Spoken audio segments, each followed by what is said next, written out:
Now it's time to hear your thoughts on boomers versus millennials. Let's go to the phones. Line 1, you're on with Work It. I've got no problem with boomers, zoomers, Laura Loomers, but what I really don't get is humor. You and us both, caller.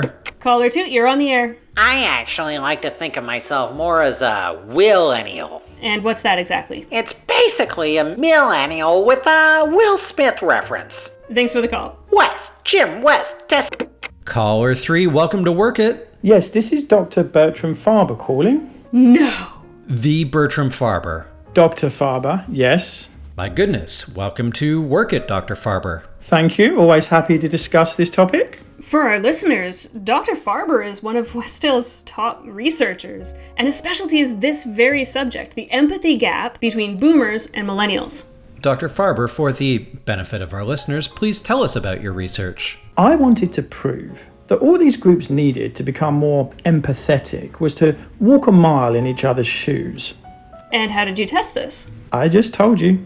What do you mean, exactly? What do you mean, what do you mean? I literally just told you. Sure, so metaphorically you had them walk a mile in each other's shoes, but what did you actually, do? Well, like I said, we made them walk a mile in each other's shoes. I really can't be any clearer. No. Seriously? A truly pioneering study. We invited 50 boomers and 50 millennials to the lab for a paid experiment, and when they got there, we made them swap shoes. And then what? We made them walk around the parking lot. So they literally walked a mile in each other's shoes? At first, yes, but the results were inconclusive, so they kept walking. 2 miles, 3 miles, 400. 400 miles? Oh my god. They were whining, when do we get paid? And I need to get back before my family reports me missing. Babies. How did you even convince them to stick around that whole time? I pointed to the study's scientific merit. Well, that's good, I guess. Oh, and I had a gun. You threatened their lives? Oh yeah, that's the great thing about guns. Oh my god. Some good it did. I remember this one old crone crying about how her ankles hurt from the Birkenstocks she was wearing. But when I asked her to rate her empathy levels, she just passed out. Yeah, thanks a lot, lady. Big help for science. The poor woman. So you had millennials and boomers walking around, passing out, and then what? You sent them home? In science, you have to be persistent.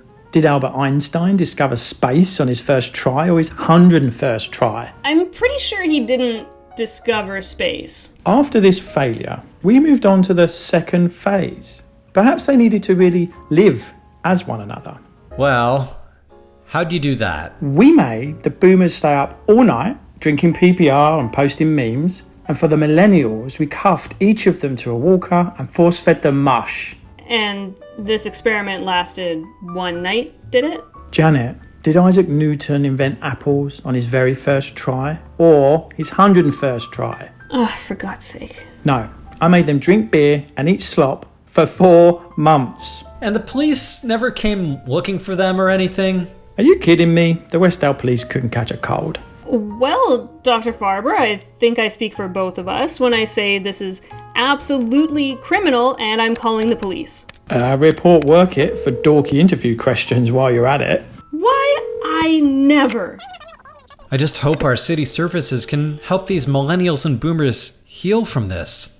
Interesting. Perhaps they could have. What? You mean you didn't release your subjects to healthcare professionals to recover? That's not a bad idea now that you come to mention it. But no, I just put them in my science cave. Your science cave? It's just this cave in Westdale Bog where I put all my dumb old science crap. I'm sure they're fine. Okay, Dr. Farber, before we let you go, what conclusions did you end up with after all your terrible work? I have concluded that boomers are about 60 years old, but millennials are about 30 years old.